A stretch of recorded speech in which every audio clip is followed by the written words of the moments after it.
TV. Fakultas Kedokteran Hewan Universitas Udayana menggelar pelepasan program Magister Kedokteran Hewan serta upacara pelantikan dan penyumpahan dokter hewan periode ke-92 di Sanur Denpasar. Sebanyak 99 orang Magister Kedokteran Hewan dan dokter hewan baru dilantik dan diserahkan kepada Perhimpunan Dokter Hewan Indonesia.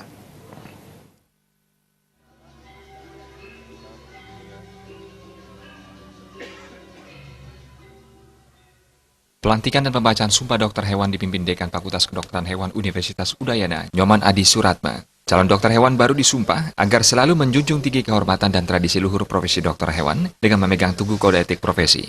Adi Suratma dalam sambutannya mengatakan, saat ini Fakultas Kedokteran Hewan UNUD sudah mempunyai alumni berjumlah 2.159 orang dan keberadaan mereka menyebar di seluruh Indonesia, mengingat asal mahasiswa 60% dari luar Bali. Dokter hewan di Indonesia masih sangat dibutuhkan. Jumlah dokter hewan tidak sebanding dengan jumlah hewan ternak dan penyakit-penyakit hewan yang penyebarannya semakin luas saat ini. Perbandingannya masih jauh untuk 10 tahun ke depan, maka peluang untuk lulusan dokter hewan sangat besar. Selain ternak, dokter hewan dibutuhkan masyarakat penyayang hewan peliharaan rumahan. Tiap tahunnya untuk lulusan FKH UNUD masih stabil. Kedepannya, pihak akan membuat terobosan dengan mencari akreditasi internasional. Jika sudah tercapai, para lulusan dapat mengambil peluang kerja di luar Indonesia.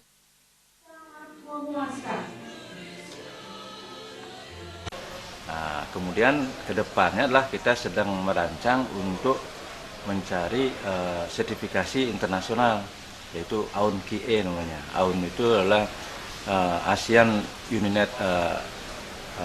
University Networking yang berpusat di Bangkok.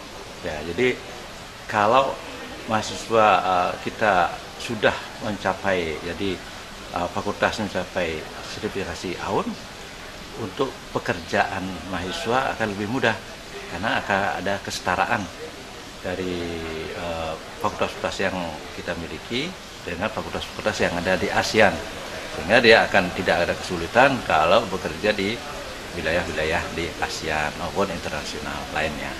Ya, harapannya tentu pertama mengisi kekosongan dari pekerjaan-pekerjaan khususnya dalam hal medik veteriner, ya. Banyak hal yang dilakukan, misalnya tentang produksi ternak, sapi ada proses siwab, kemudian juga penyakit-penyakit hewan yang lain, baik yang bersifat zoonosis, ya, seperti halnya di Bali, ada rabies, ada AI, itu membutuhkan banyak dokter hewan untuk menangani hal tersebut, ya. Nah, selain itu juga bisa mengisi kekosongan tenaga-tenaga medis untuk kedokteran hewan di seluruh Indonesia. Pada kesempatan tersebut diserahkan penghargaan kepada lulusan dokter hewan peraih IPK tertinggi, yakni Wayan Suarnata dengan IPK 4,0. Lulusan tercepat dengan lama studi 5,5 tahun diraih Saiful Akbar dan lulusan termuda diraih Bianca Violanda Yunus. Bianca dilantik menjadi dokter hewan pada usia 21 tahun. Joko Andika, Bali TV.